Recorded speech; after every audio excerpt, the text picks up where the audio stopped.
point in time?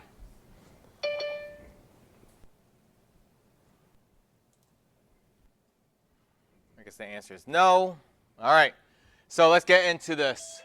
We've got 2 more sections to go, and your exam is next week. So let's talk about the types of arguments that we might have.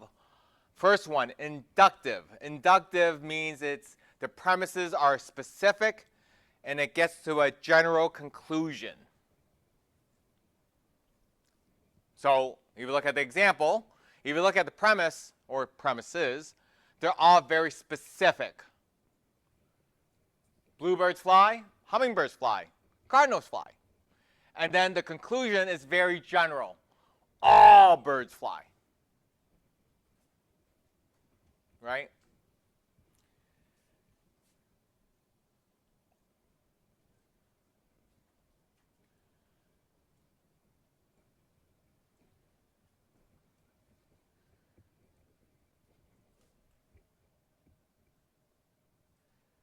So inductive arguments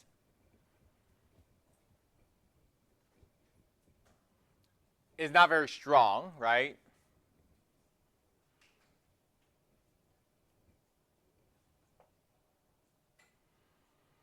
Right? It doesn't prove that its conclusion is true, so it is evaluated on its strength.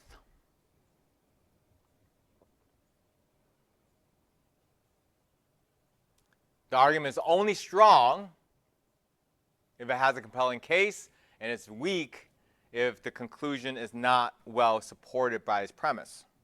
Makes sense. And then there's deductive, going from general to specific.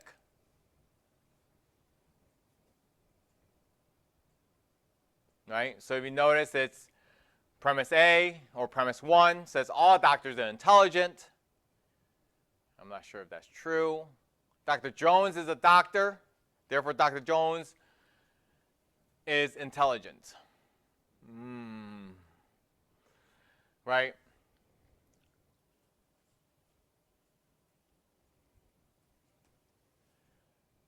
So the argument is only valid if the conclusion follows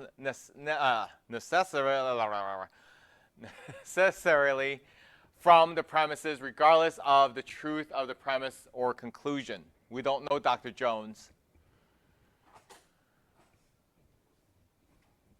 Right? So we don't know Dr. Jones, so we don't know if he's necessarily intelligent.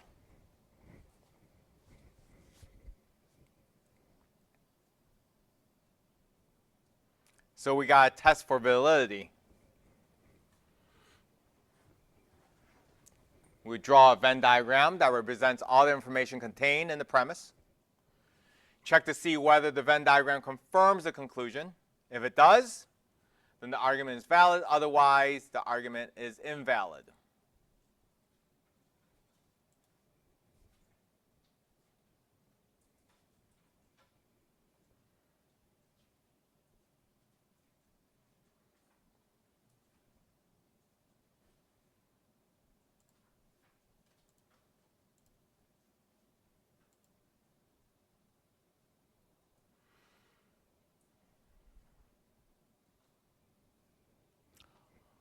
All right, let's see. All fishes live in the water. Whales are not fish. Therefore, whales do not live in the water.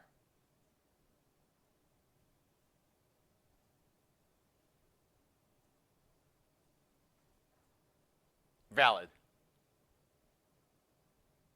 No? That doesn't sound right whatsoever. You don't see whales like running across the Sahara? Since they don't live in water? No? Dang it. So here's the thing.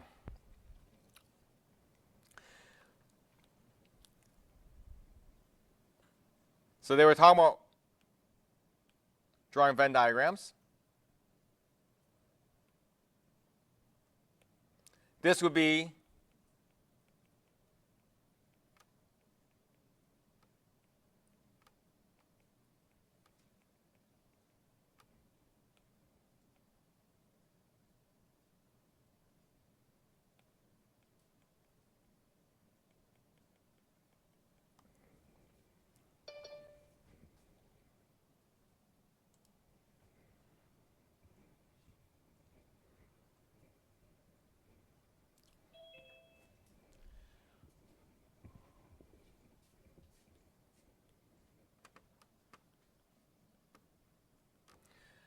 So if I put whale in here, then I'm saying a whale is a fish. True?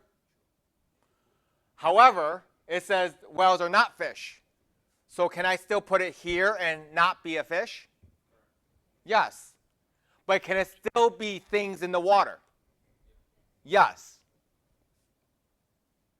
Make sense? So if I can draw this, then it tells me, and I should probably have put in some kind of circle around this as well, right? So in this case, I can say that this is invalid. Does that make sense? This is how you would prove that's invalid. Because I'm confirming premise 2. I'm confirming premise 1.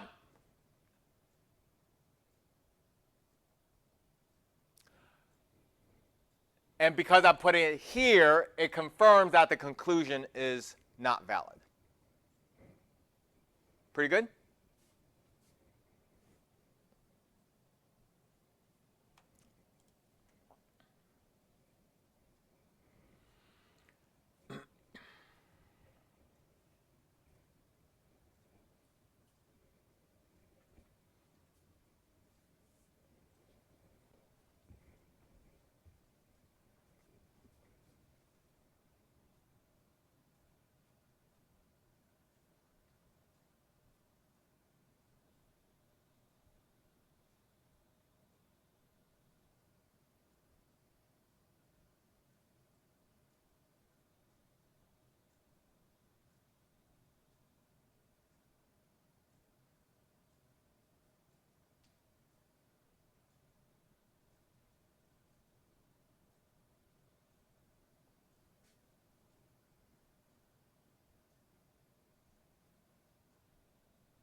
Okay, let's take a look at this.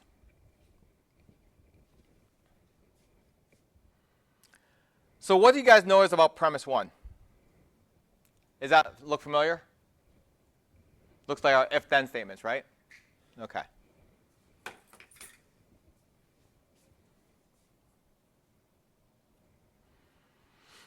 So if P is true, the conclusion is that Q is true.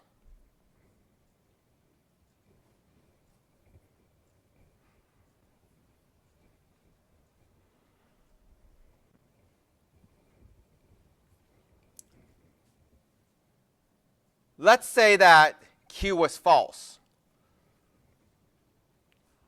What would be our conclusion here? If true, then false will be what conclusion?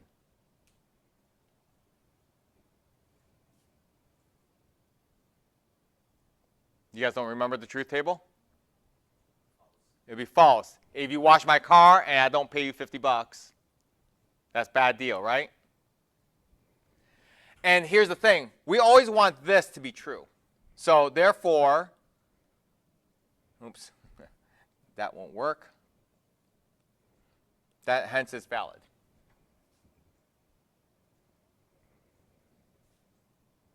If Q is true, if P then Q, Q is true.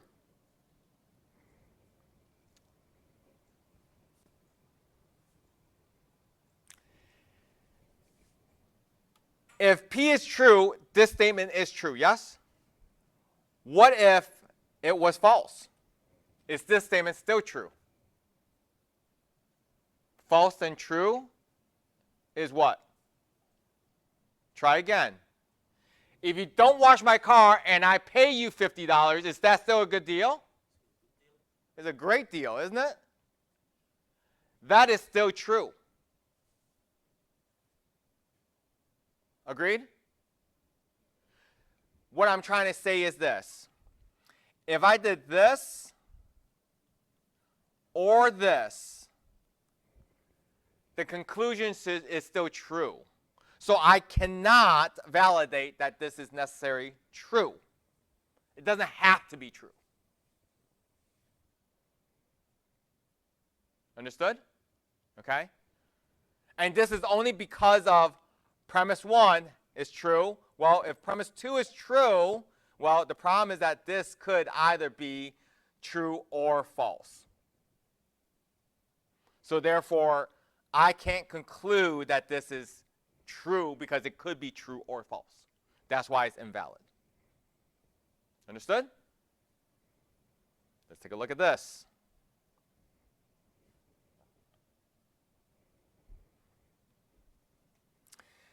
It says if P then Q, P is not true, so false. So Q is what?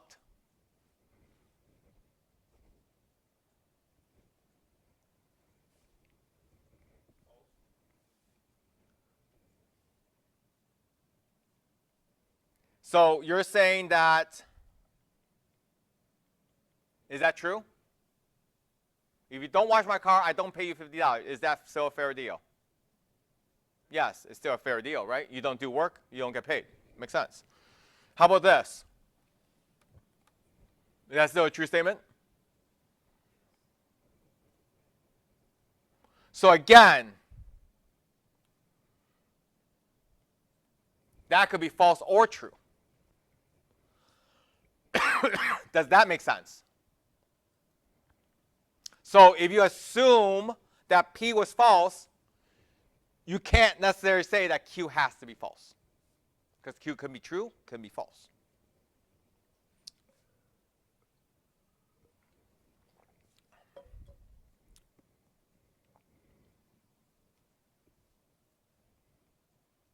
If P then Q, Q is not true.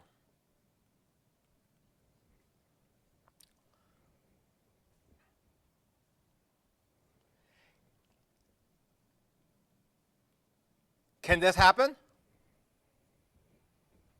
If it is true then false, it would be what? If you wash my car, I don't pay you $50. Is that true or false? Is that a good deal? It'd be false. Bad deal. So I can't have true. Is that right? I only have one choice. It has to be false. Because you don't wash my car, you don't get paid $50. That's still a good deal. So that is forced to be false. Does that make sense? This is why this is valid. Do we understand this? Questions? I should have made this blue.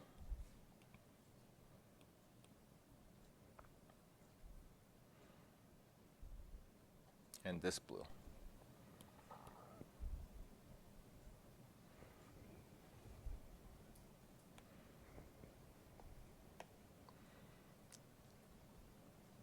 Did I confuse anybody here? Yes. So does each of, like, to figure out whether it's valid or invalid on the bottom, they have to make a true statement? Yes. Okay, so like for example, like this one right here, right? If I look at just the premise, which is above the line, okay? So, ladies and gentlemen, just so you know, these two things here would be your premise 1, premise 2. And under the line is your conclusion. Okay? So, if I know that this is true, and this is true, can this be true? Right? So if I know the whole statement is true, the first statement is true, if P was true, right? Because what I know is, let me try to write it this way. If I know this, right? True then false is going to be false. True then true is going to be true. So the only way to know that this is true means that this has to be true in order for this whole thing to be true. And that's what this conclusion is saying, is that this has to be true. Okay? That's why there's only one choice.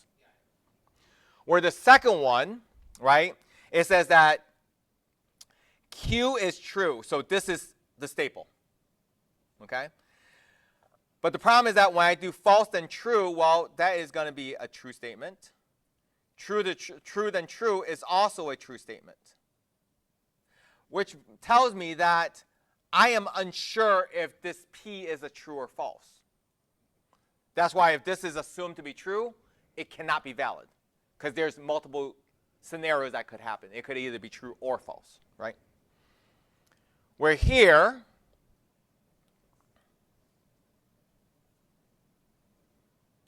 it says that P is not true, so P is false, right? So if P is false, well, false then false is true. True then true is true. That means, again, I'm uncertain about the Q. It could be true or false, so that's why I cannot validate that. And then over here, it says Q is not true. That means it has to be false, right? Okay, so if this was false, if I use true, well, true then false is going to be false. False then false will be true. So the only way that this can be true is if P is false. That's why this is valid. Okay? So in other words, if 1 is told to be 1, is there one or two choices for the other? If there's two choices, invalid. If there's only one choice, then it's valid.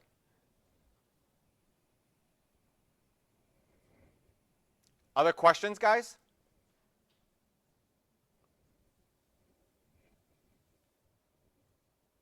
We're good?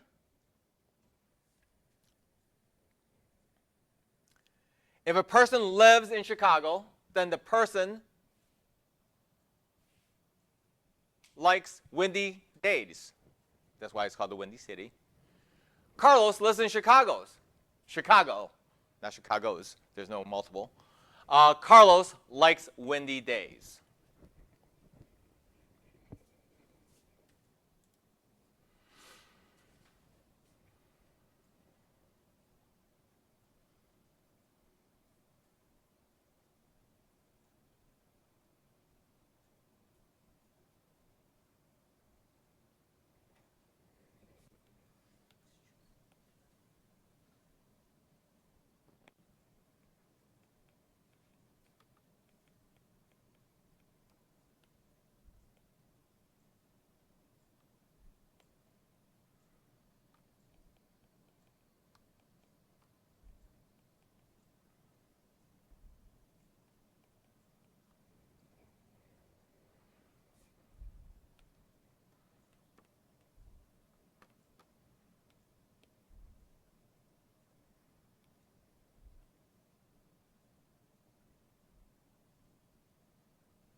Would this be a true statement here?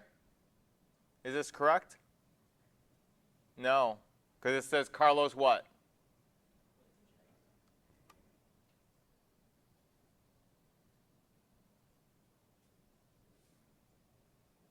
So is it valid?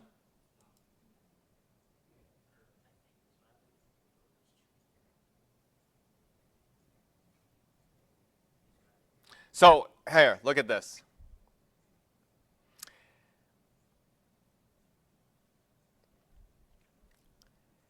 If a person lives in Chicago, they're inside the circle of liking windy days. Bingo. Bingo, bingo, bingo. Bingo, bingo, bongo. So, correct. So, if Carlos lives in Chicago, then he must like windy days because he's in the red circle, which is in the black circle. So therefore, this must be, oops.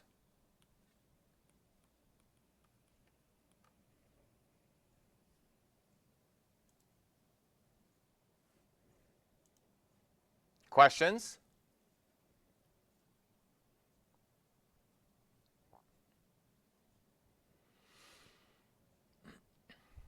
If an employee is regularly late, then the employee will be fired. Drew was fired. Drew was regularly late.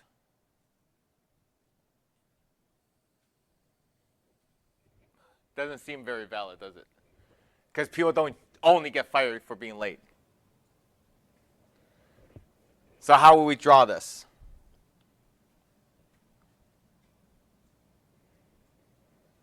On the outside, and the inside circle is regularly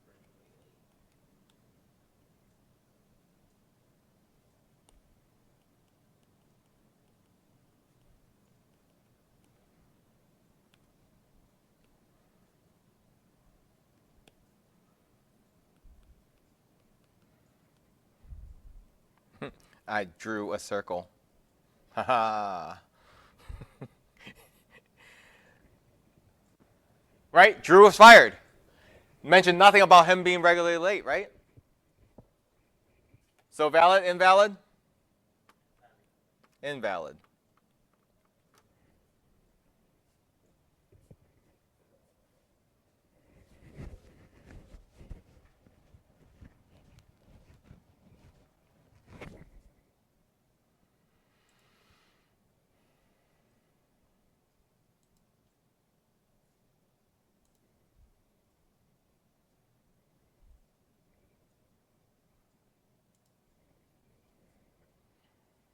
If you like the book, then you love the movie.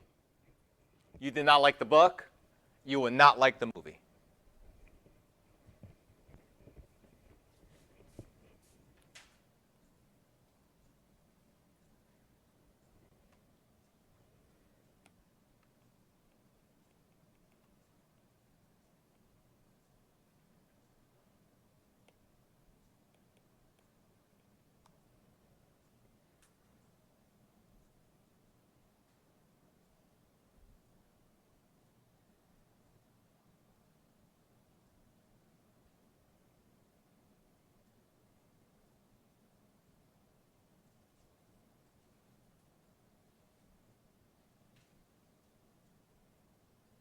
What do we think?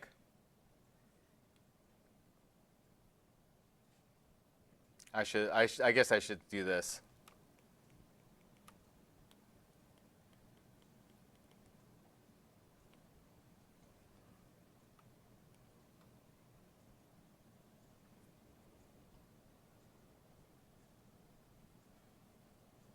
What's blue gonna be?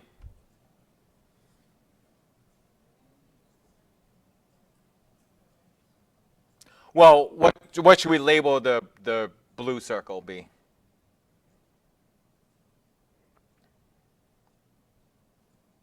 like the book but not the movie?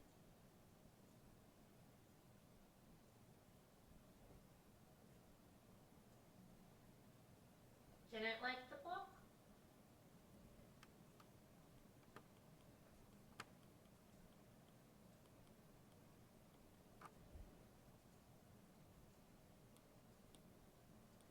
Can this be here? It doesn't have to be out here, right? It can be right here. Because it's not in the circle of liking the book. So valid, invalid.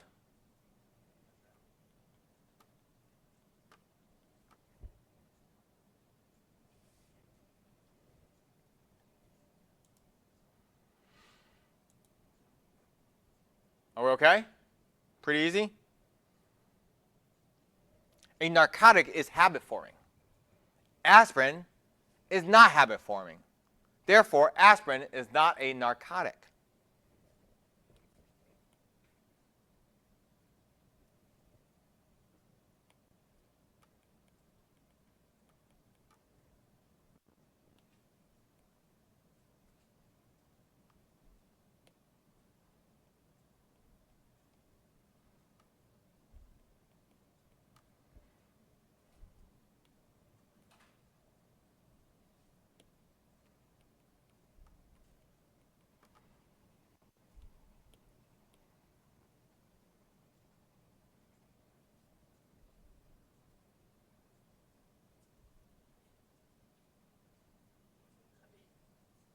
Huh? Inside the right circle? Because if it was inside the red circle, that means it's going to be habit forming, right?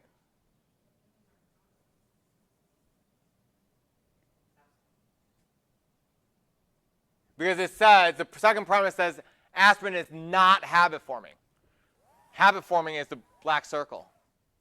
If it's inside the black circle, that means it will be then you're saying it's habit forming. But since it's not habit forming, so that means that's why it's outside the black circle.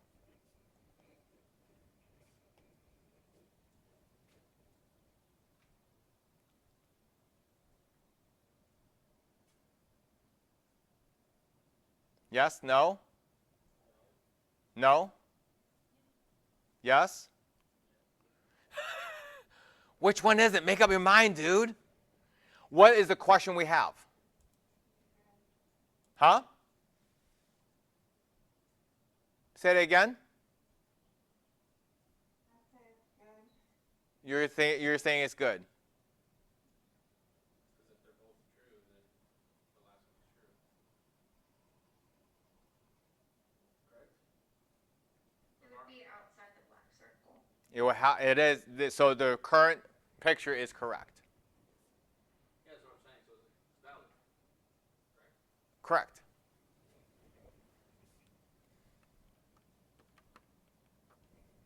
I'm just questioning if everybody understands why the aspirin is outside the black circle.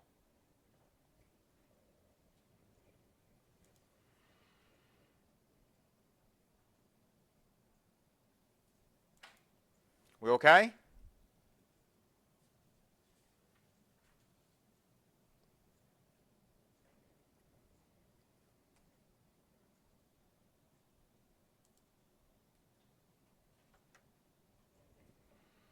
This seems to be a pretty common deductive argument. If P, then Q. If Q, then R. Conclusion, if P, then R.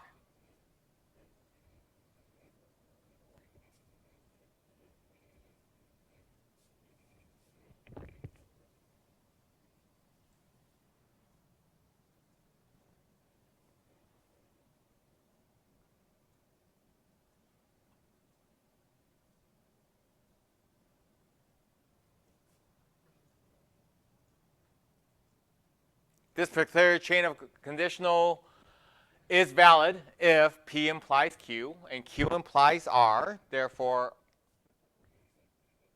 it must be true that P implies R.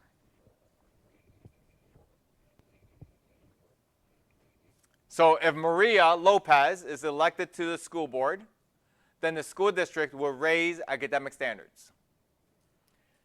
If the school district raises academic standards, then my children will benefit. Therefore, if Maria Lopez is elected to the school board, then my children will benefit.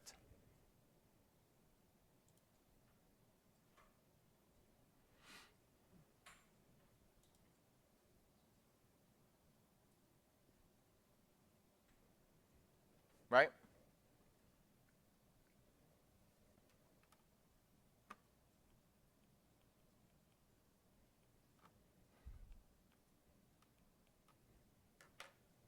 I keep on spelling veld.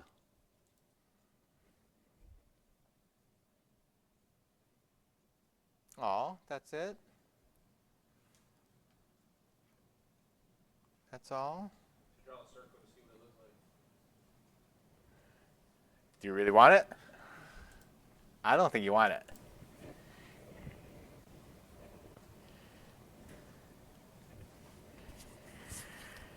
All right, let's talk a little about critical thinking.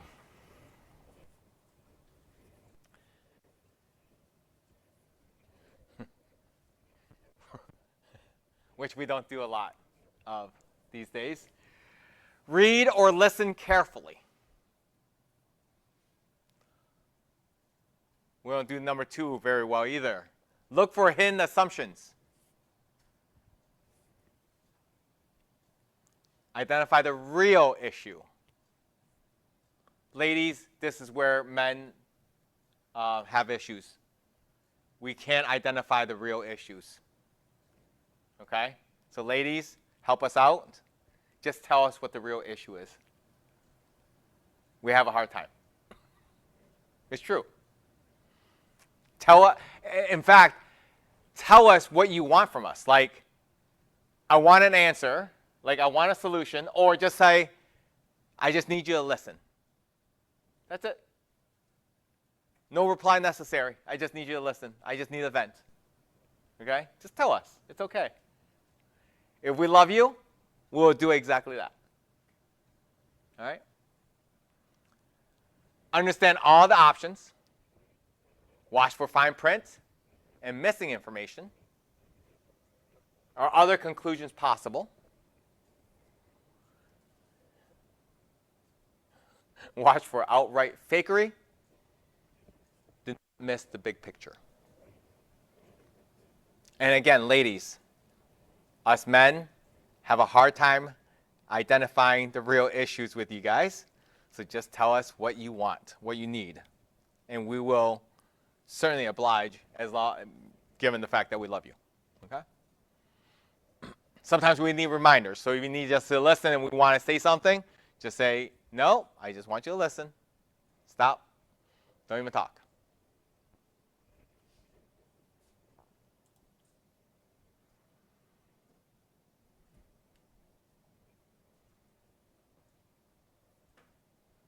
All right.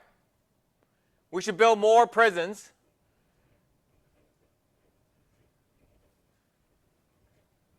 Because incarcerating more criminals will reduce crime rate.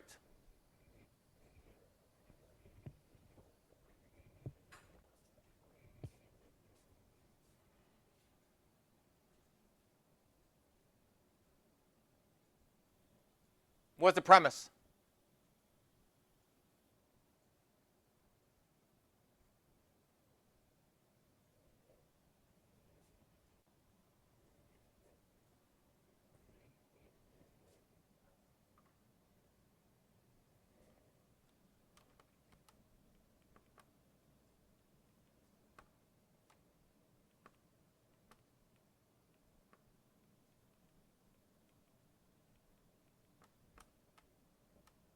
Wow, my rating there is awful, huh?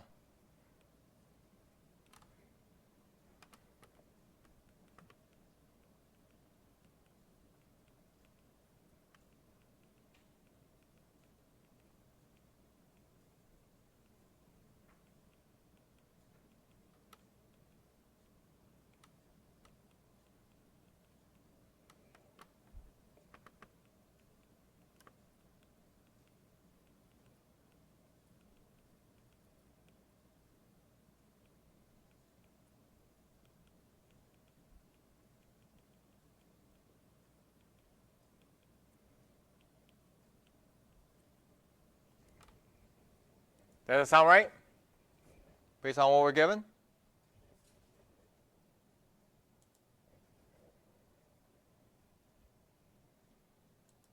If that was said, what is the conclusion?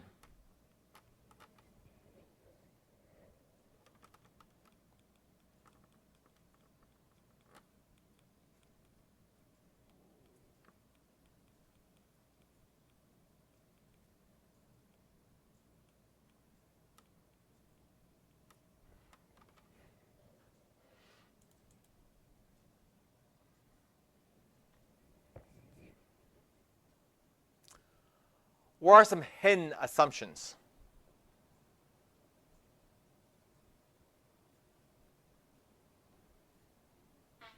Will be reduced. Say that again.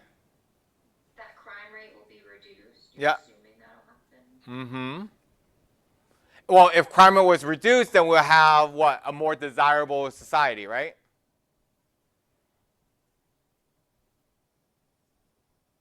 Heck, if we build more prisons, then more criminals will actually be incarcerated. Right? It doesn't necessarily mean that, right? And this is the reason why, I mean, there's a whole lot of things that are going on. So there's a lot of, so you know how like people talk about taxing the rich? I don't know if you guys realize the rich hardly pays any taxes. You know why? Because they reinvest in everything, so therefore there's nothing to tax. Their bottom line is close to zero. So some of them are actually opening private prisons. So they make millions, they spend millions on that. Guess what? They made no money. They make more money, they build another private prison. That's why they don't ever get taxed. So taxing the rich is useless. How does a private prison work? Huh? How does a private prison work? A private prison works because instead of the state spending money, they'll use the private prisons and pay them instead. So there's still normal criminals that go there. Yep. It's just another prison. It's just privately owned rather than state owned. And the government doesn't give them money for it? No. Well, the government gives them money because they're using it. So telling people to tax the rich is absolutely useless.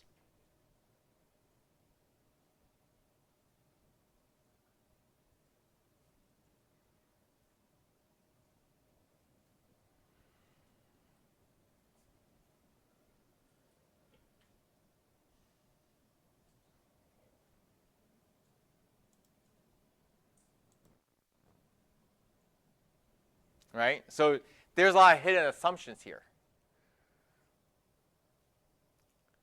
Yes, we assume that if we were to incarcerate more criminals, that the crime rate would reduce. And if the crime rate reduces, then we have more desirable society, right? But question is, if we build more prisons, does it necessarily mean that more criminals would be incarcerated? That's a good assumption, but is it going to be true?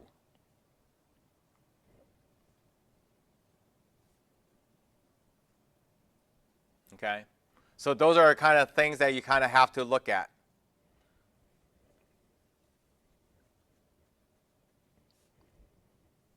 Now, in this case, would I still go for we should build more prisons? Probably. Right? Because number one, if we look at it,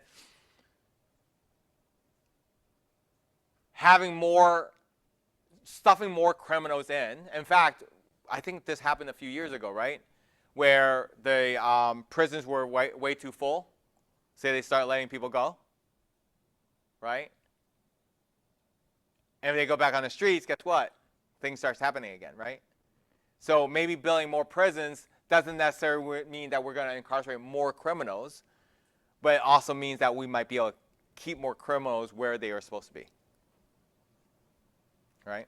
So maybe building more prisons is a good idea for that sake.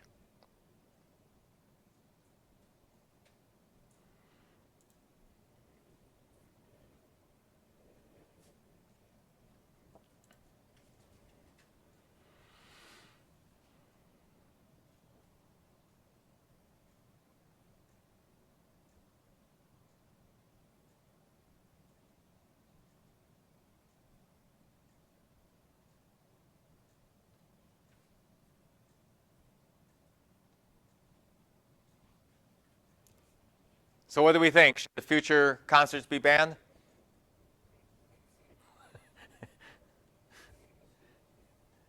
Of course you're going to say no.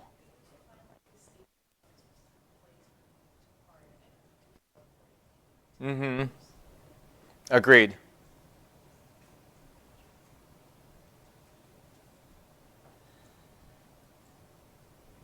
So, premise.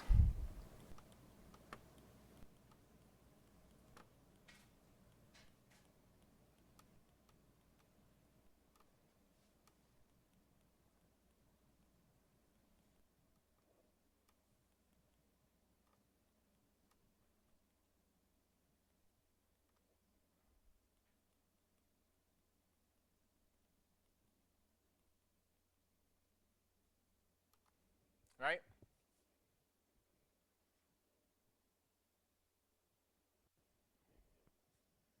And the conclusion is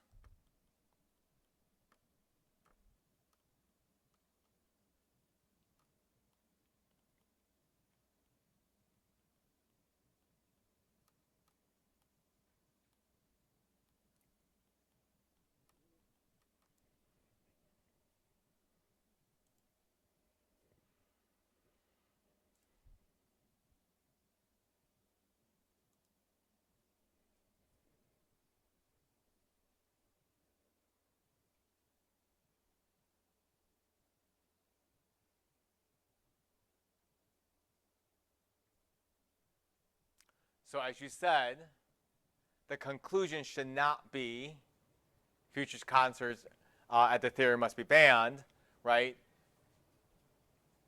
Because the parking, there's many solutions for that, right? Heck, we do it here in Naples when the golf tournament comes, right? Right? Traffic gets a little busy, but there is like parking here, parking here, parking here, and then they do shuttles, right? So this is a bad conclusion, given the fact that this is, and here's the thing, the concert brings in money for the local establishments as well, right? If you take away the concerts, then guess what? That money is gone, right? Kind of like, what was that town in South Carolina that got washed out from the hurricane? Is it Asheville? No. I can't remember what it is. I think it was Asheville. I think it was called Asheville. That town apparently gets a bunch of tourists during the summertime, well, during that time of the year, like right after the hurricane. They usually get a lot of tourists because that whole town was washed out. Obviously, tourism did not come, so they didn't just get washed out. Their business now opening, but now the tourists aren't coming either. So now whatever money they had that they didn't save, nothing else is coming in as well. So they somehow have to rebuild with what they have or what they don't have and wait till next year to get more tourists in, right? So there's a bad conclusion because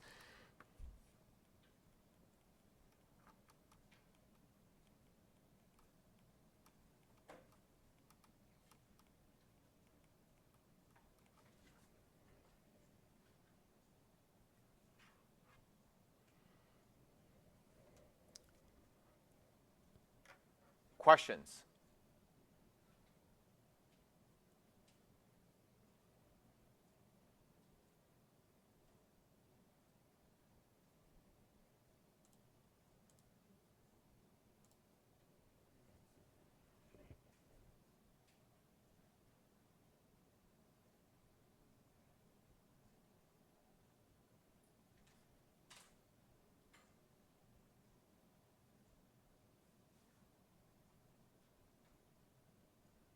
And the other thing to consider is this too. This was from a local newspaper, right? Think about the person that wrote this article. Huh? Say again. They might hate loud noises. They might live in that residential area that their driveway got blocked. It's not even the fact that he needed to go anywhere, right? It's just the fact that he saw it. Traffic, the lights, right? People honking, drunkards running around. Nothing might have happened to his property besides his driving being blocked.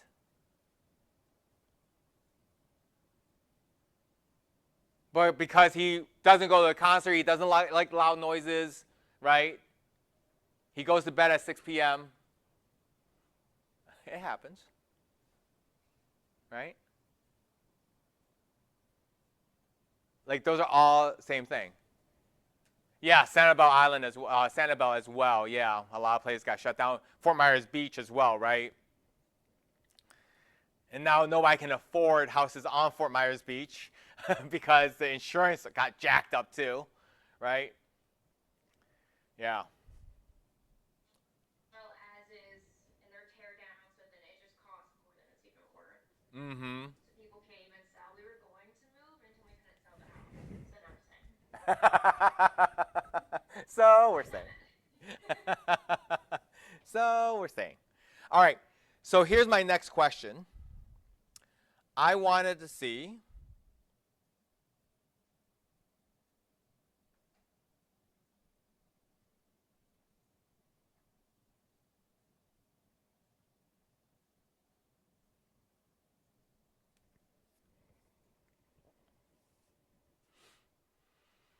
Let's look at 1 through 5. Have we talked about any of those things there? Yes? Hasty generalization, straw man, circular reasoning. We talked about all of those? Yes? So we should be okay with 1 through 5. 6 through 9. We talk about proposition versus negation, validity.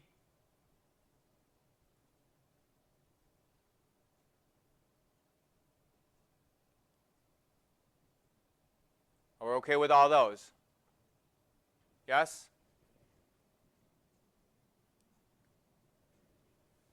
We're good with that? Truth tables? Converse, inverse, contrapositive. We're good with those?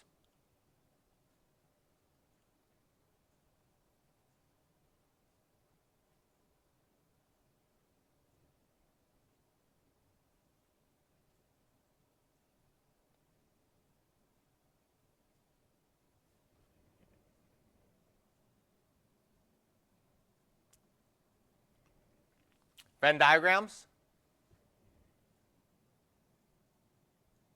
Converse, inverse, contrapositive, blah, blah, blah. That's that. Inductive, deductive.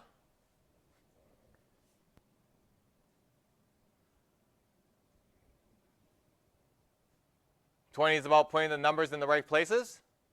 We're okay with that?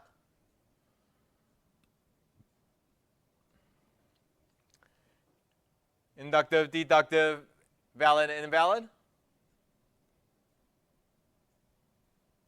24, same thing. We got to put the numbers in the right places. And all that is saying is that A has the numbers 4, 5, 6, 7, 8, 9. B has the numbers 3, 4, 5, 6, and 10. C, it has 2, 3, 4, 5, 9. And the universe has 1 through 10. That means everything inside the box has 1 through 10. So what goes in where? Is that fair? Yes? And last but not least, 25.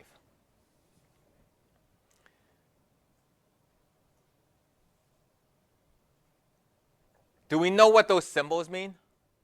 The upside down U? The upside down U? It means intersect. Okay? So,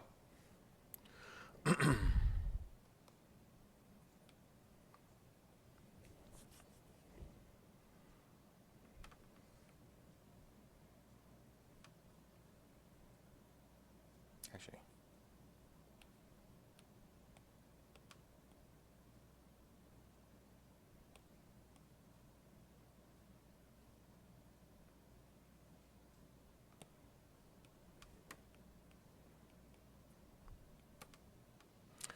so if I say A intersect B intersect C,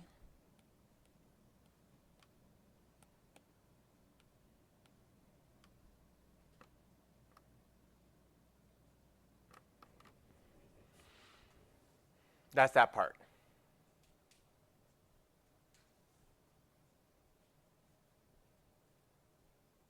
Does that make sense? because that's the only part that has the A and the B and the C. Right?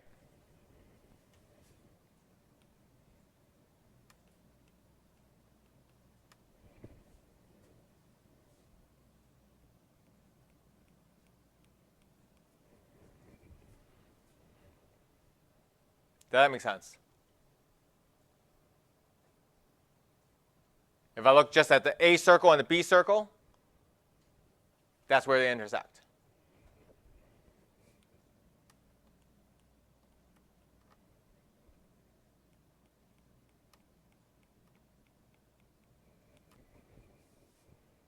Right, just look at the A circle and the C circle. That's A intersects C.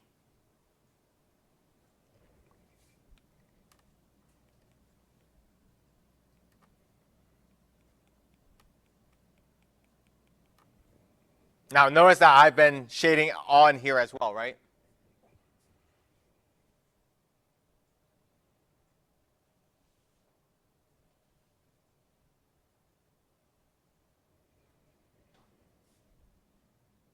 Does that make sense? And of course, if I was to say B, that's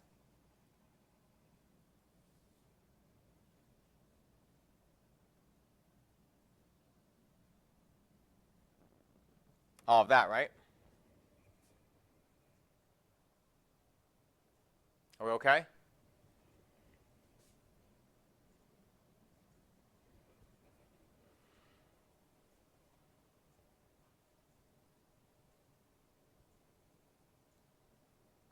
Oh, you know. Oh, yeah.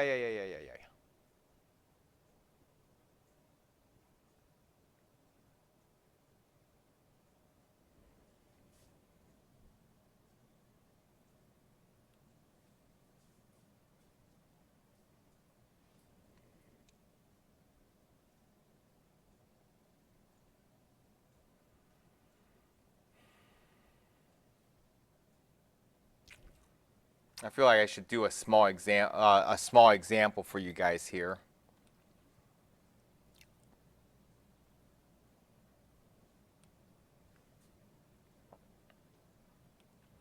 Because you guys are seeing this as well.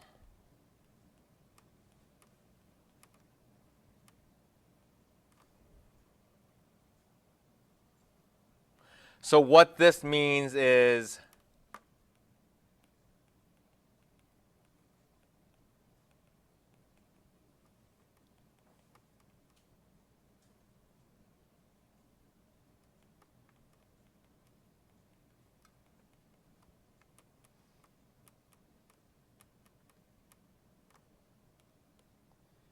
that's what that is trying to say.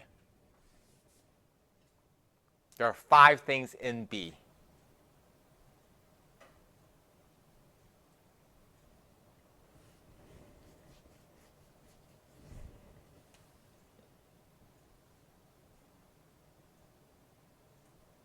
Okay? So, here, let me do a mini example here. I'll just do it with 2 circles, because that would be the easiest way to do it.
Let's see if you guys catch on here.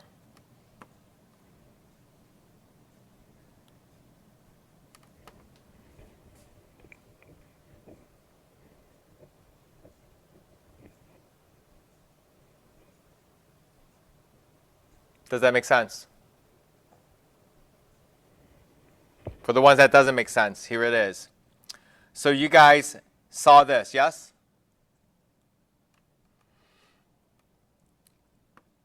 And this is A, is that right? How many elements are in there? 5, because it's 2 plus the 3. Cool? You see that? That's why the other part was just a 2, not a 5. Because it's the whole circle that's 5. 3 of it is already taken up. You got the 2. Cool?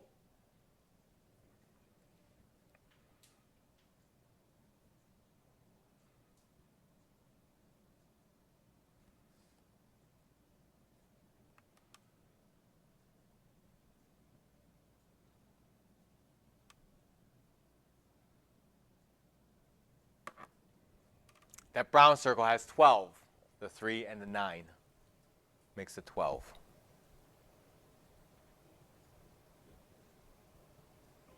Are we okay? That makes sense? All right. So here's what I want you guys to do. Obviously, I'm seeing you guys on Wednesday as well, right? So I want you guys to make sure that you hit the review before Wednesday and bring up any questions that you might have. And tell me what you think should be on the cheat sheet. Okay? Did I post it yet? Here, let me do this really quick too so that you guys have it. I'm going to post what I have currently for the cheat sheet.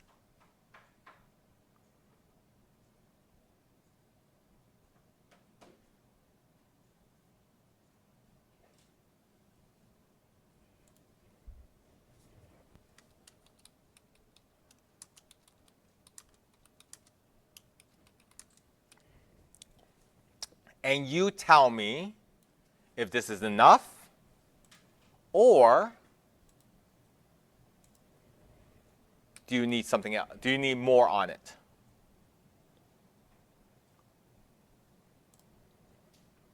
It's posted with a review.